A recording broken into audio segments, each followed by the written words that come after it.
စုံပြစ်တဲ့ခဏမှာပုံချစ်ခဲ့ကြပါတယ်မြည်ရည်တွေသာနောက်ပြန်စီးရင်အနေနီးခဲ့တဲ့ကြောက်တုံးလေးတွေပခုံးချင်းပြန်ထိကြမှာပဲလေယူတွေသာနောက်ပြန်တိုက်ရင်အုပ်လိုက်ပွင့်တဲ့ပန်းကလေးတွေ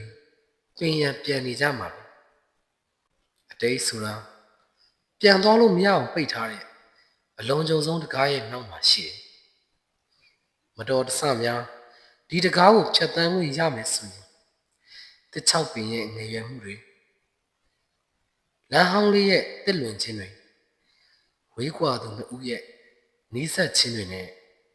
အတိတ်ဟာဝတ်စုံအသစ်ဖနှက်အသစ်ဘဝအသစ်ကိုတဖန်ပြန်လဲရရှိခဲ့ပြီပေါ့အဲ့ဒီလိုမျိုးအဟောင်းတွေသာအသစ်ဖြစ်ပြီးအသစ်တွေကအဟောင်းပြန်ဖြစ်သွားမယ်ဆိုရင်အတိတ်ရဲ့နေထူးနေမြတ်တစ်ခုမှာတုံလှုပ်ခြောက်ချားစွာနဲ့ချစ်စကားကိုမဝိမရဲပြန်ဆိုမယ်ပူပန်စိုးထိတ်စွာနဲ့တံပြန်လာမဲ့ချစ်သူစိတ်ကိုပြန်လဲမျောလင်းဆောင်စားမယ်တဲတင်ရှုံးစင်မှာမကြောက်ပဲကဘာမီကိုရဲရဲနှမ်းမှုခေါင်းညှိဆင်းသက်လာမဲ့ပန်းကလေးကိုမြေစာမြက်ကလေးလိုပြန်ထမ်းထားမယ်အိမ်မောကျနေတဲ့ခြေကလေးတွေတောင်သူ့ရဲတဲ့ကြောင့်လက်နှိုးခဲ့ရတဲ့ညတွေဆိုကဘာကိုမေ့လျော့နာယီကိုမေ့လျော့စွာနဲ့ဖုန်းစပီကာစီကထွက်လာတဲ့ချိုသားရှုံးမြစကားလှလှတွေပြန်ချမယ်မယ်လိုဒီအမျိုးမျိုးနဲ့စိုးနွဲ့တဖုံဒေါကံပုံတွေကိုမောင်တလုံးနဲ့ပြန်ချွေးလှည့်ပုံရင်ခွေရိတ်အောက်ကခြေပြားကလေးထောက်ပြီး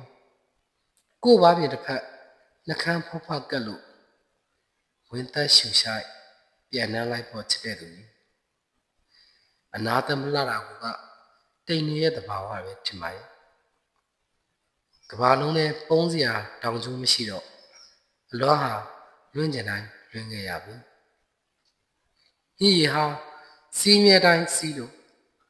ပန်းတွေဟာကျွေးမြဲတိုင်းကျွေးလို့တန်ရလန်းလမ်းအကွေ့မှာမတော်တဆတိုက်မိခဲ့တဲ့ပခုံးဆုံးလေးမင်းနဲ့တဲ့ဆက်မှာပန်းညှက်ထားတဲ့ပန်းလှလှလေးကြားကြံခဲ့ပြီကိုတို့လှချလိုက်တဲ့လက်တွေဟာပန်းကလေးရဲ့အလေးချိန်ကိုပေါ်ပေါ်ဆဆနိုင်လို့နေတောင်တန်းတွေရဲ့ဟိုဘက်ချမ်းကလွမ်းရတဲ့ချစ်သူကြီးစုံပြတဲ့ခဏမှာတော့ပုံချစ်ခဲ့ကြပါတယ်ရေစက်